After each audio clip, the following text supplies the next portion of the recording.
ഇന്ന് ലോകമാകെ ശ്രദ്ധിക്കുകയും ചർച്ച ചെയ്യപ്പെടുകയും ചെയ്യുന്ന ഒരു മാനവിക വിഷയമാണ് പലസ്തീൻ. ഇന്ന് ഗാസയിൽ നടക്കുന്ന സൈനിക ആക്രമണങ്ങൾ, ബോംബിട്ടു തകർക്കുന്ന വീടുകളും കെട്ടിടങ്ങളും, ദുരിതം അനുഭവിക്കുന്ന പിഞ്ചു കുഞ്ഞുങ്ങളെയും സ്ത്രീകളെയുമൊക്കെ നാം കാണുന്നു.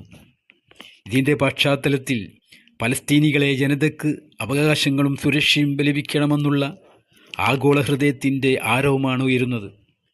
ഇന്ന് ലോകമാകെ മനുഷ്യരാശിയെ ആഴത്തിൽ ഉലച്ചുകൊണ്ടിരിക്കുന്ന ഒരു വിഷയമാണ് പലസ്തീൻ. ഓരോ ദിവസവും വാർത്തകളിൽ നാം കാണുന്നത് ഗസയിലെ ഞെട്ടിപ്പിക്കുന്നതും കരളലിയിപ്പിക്കുന്നതുമായ ചിത്രങ്ങളാണ്. ഈ പ്രശ്നത്തിൻ്റെ വേരുകൾ ഇന്നല്ല, 1948 ഇസ്രായേൽ സംസ്ഥാപനത്തോടൊപ്പം തുടങ്ങിയതാണ്. ലക്ഷക്കണക്കിന് ആളുകളായ പലസ്തീൻകാർ അവരുടെ ഭൂമിയിൽ നിന്ന് ഒഴിപ്പിക്കപ്പെട്ടു.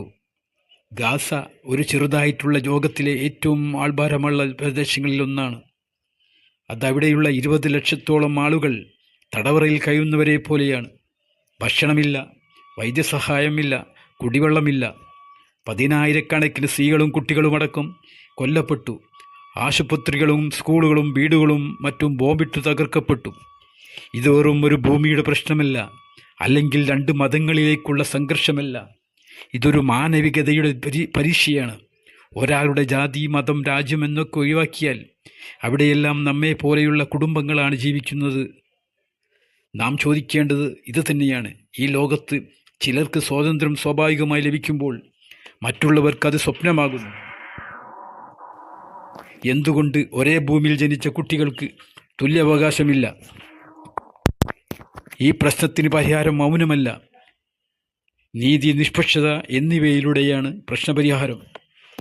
ഒരു സ്വതന്ത്രവും സമാധാനപരവുമായ പലസ്തീൻ ഒരുപക്ഷം അടിച്ചമർത്തപ്പെടുമ്പോൾ അതിനായി നാം പ്രതികരിക്കുകയും അവർക്ക് വേണ്ടി പ്രാർത്ഥിക്കുകയും ചെയ്യേണ്ടത് അനിവാര്യമാണ്. നീതിയും മനുഷ്യത്വവും ഉയർത്തിപ്പിടിക്കാൻ നമുക്ക് ശബ്ദമുയർത്താൻ. പലസ്തീൻ ഒരു ഭൂമിയുടെ പേരല്ല, ഇതൊരു ജനതയുടെ സ്വപ്നമാണ്.